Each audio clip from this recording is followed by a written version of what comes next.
Industrial area ఇక్కడ residence ఏమి ఉండవు. అయితే ఇట్లా హైదరాబాద్ సిటీలో గ్రేటర్ హైదరాబాద్ పరిధిలో పక్కన బాలానగర్ కానివ్వండి, జీడిమెట్ల, పాషామైలారం కానీ, కుషాయిగూడ కానీ, అజామాబాద్ కానీ, చెర్లపల్లి కానీ, ఉప్పల్ కానీ, ఎల్బీ నగర్, మహేశ్వరం ప్రాంతాలలో 9,292 ఎకరాల భూమి. ఇది ఒకప్పుడు ఇంత జనాభా లేనటువంటి సందర్భంలో ఇక్కడ ఇండస్ట్రియల్ జోన్స్ ఆ రోజు ప్రభుత్వాలు ఏర్పాటు చేసినాయి. ఇది దగ్గర 70-80 సంవత్సరాల క్రితం జరిగినటువంటి ఇండస్ట్రియల్. ఆ రోజు ప్రభుత్వాలు ఆలోచన చేసినాయి, ఇండస్ట్రీ వస్తే ఎంప్లాయ్మెంట్ వస్తుంది, ప్రభుత్వానికి కూడా ట్యాక్సులు వస్తాయి, ప్రజలకు ఇన్ఫ్రాస్ట్రక్చర్ కానివ్వండి, ఫెసిలిటీస్ క్రియేట్ చేయాలన్న ఉద్దేశంతో మరి చేపట్టడం జరిగింది. కొన్నేమో ప్రభుత్వ స్థలాలు, కొంతనేమో ప్రైవేట్ వ్యక్తుల ద్వారా అక్వైర్ చేసినటువంటి స్థలాలు.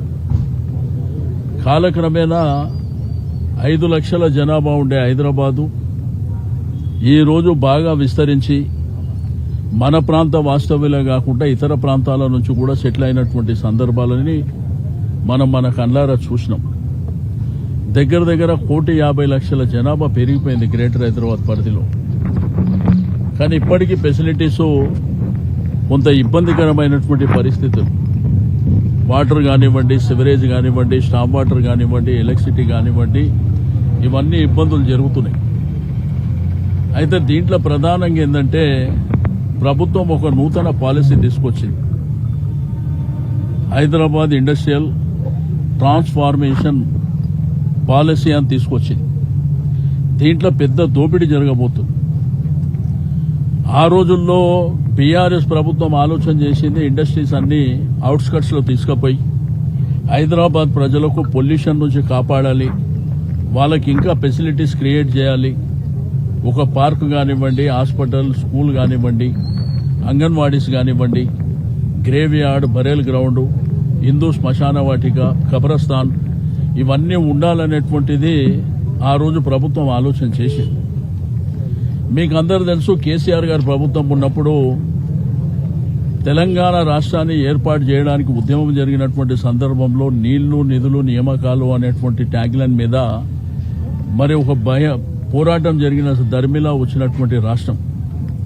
కేసీఆర్ గారు అద్భుతంగా మరి రాష్ట్రాన్ని అభివృద్ధి పందాలో ముందుకెళ్లి కరెంటు లేని ప్రాంతాలకు కరెంట్ ఇచ్చి, నీళ్లు లేని ప్రాంతాలకు నీళ్లు ఇచ్చి, ఫెసిలిటీస్, ఇన్ఫ్రాస్ట్రక్చర్, దీంతో పాటు ఆ రోజు ఇండస్ట్రీ ఒక ప్రొడక్షన్ తీయాలంటే కరెంటు కష్టాలతో ఇబ్బందులు పడుతుండే.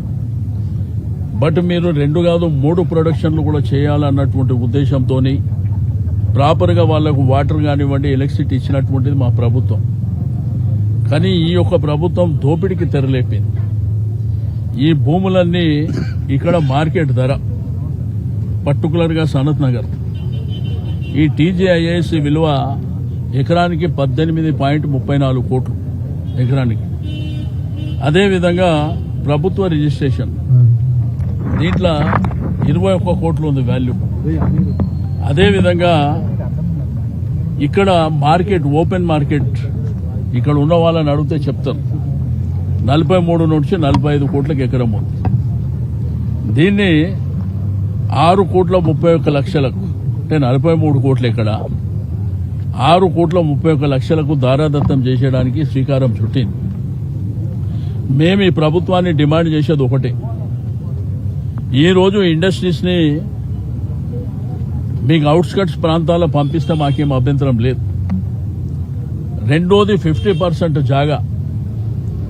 ఈ 50% ఏంటంటే ఇందిరమ్మ ఇళ్ల కోసం, పార్కుల కోసం, ఓపెన్ గ్రౌండ్ కోసం. ముఖ్యమంత్రి గారు ఫుట్బాల్ ఆడుతున్నారు, చాలా సంతోషం. నేను ఒక స్పోర్ట్స్ మ్యాన్ అని క్రియేట్ చేయడానికి. నువ్వు ఒక్కను ఫుట్బాల్ ఆడితే సరిపోదు, లక్షలాది మంది పిల్లలు క్రీడా పట్ల, స్పోర్ట్స్ పట్ల